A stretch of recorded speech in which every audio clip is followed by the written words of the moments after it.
Hi guys, welcome back to my channel. কেমন আছো সবাই? তো আজকে একটা টিপস শেয়ার করব, জন্যই হঠাৎ করে চলে আসা। এখানে আমি আমার ফ্রিজটা পরিষ্কার করছিলাম।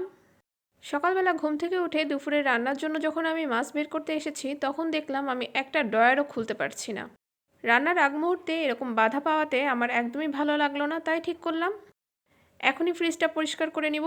যদিও হাতে রান্না দিয়ে আর পরিষ্কার করা দিয়ে সব মিলিয়ে হাতে খুব কম সময় ছিল, তারপরেও আমি জিনিসটা স্কিপ করি নাই।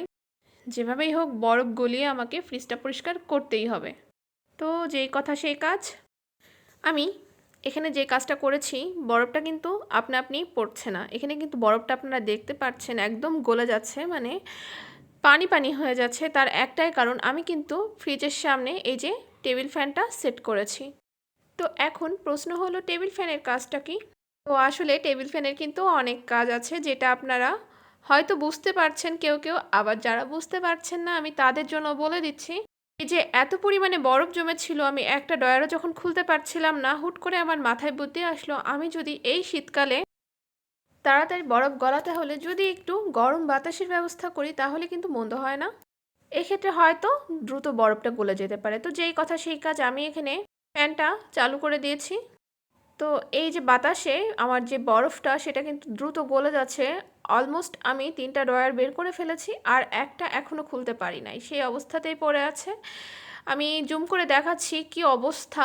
এত পরিমাণে বরফ, আমি মাত্র 2 মাস আগে ফ্রিজটা পরিষ্কার করেছিলাম, আর 2 মাসে যে এতটা বরফ হবে আমি আসলে ভাবতেও পারি নাই। অসম্ভব রকমের মানে ঝামেলা হচ্ছিল আমার বেশ কিছুদিন যাবৎ ধরে, যার কারণে আমি হুট করে এই ব্যবস্থাটা নিলাম।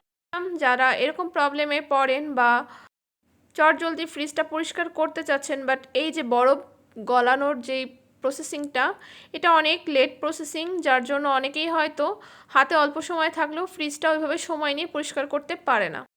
তো তাদের জন্যই এই ভিডিওটা, তাদের কাছেই আমি জিনিসটা পৌঁছে দিলাম, মানে শেয়ার করলাম। যদি হাতে একদমই সময় কম থাকে, সেক্ষেত্রে আপনারা ফ্রিজের সামনে ফ্রিজটা আগে অফ করবেন, তারপর এইভাবে ফ্যান চালিয়ে দিবেন, কিছুক্ষণ ওয়েট করবেন, দেখবেন পরপর সব কটা ড্রয়ার খুলে আসবে।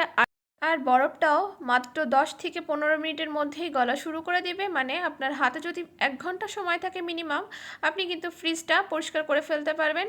সেই রাত থেকে ফ্রিজ বন্ধ করে সকাল থেকে প্রিপারেশন নিয়ে 3-4 ঘন্টা কিন্তু আপনাকে মোটেই নষ্ট করতে হবে না, যদি আপনারা এই পদ্ধতিটা ব্যবহার করেন। আপনারা দেখতে পাচ্ছেন কতগুলা বরফ জমেছে আমি সবকটা তুলেছি এক এক করে আমি দেখানোর জন্য। এটা মাত্র 20 মিনিটে কিন্তু একদমই এই পর্যায়ে চলে এসেছে। অলমোস্ট সমস্ত আইস কিন্তু একদম গলে গিয়েছে, আর বাকি যেটুকু আছে সেটা আমি ভালোভাবে ক্লিন করার সময় মুছে নিব। তো এই ছিল আজকের খুবই ছোট্ট সামান্য একটা টিপস। অনেকের উপকারে আসতে পারে, তাই বেশি বেশি করে শেয়ার করে সবাইকে জানার সুযোগ করে দিবেন। ধন্যবাদ সবাইকে।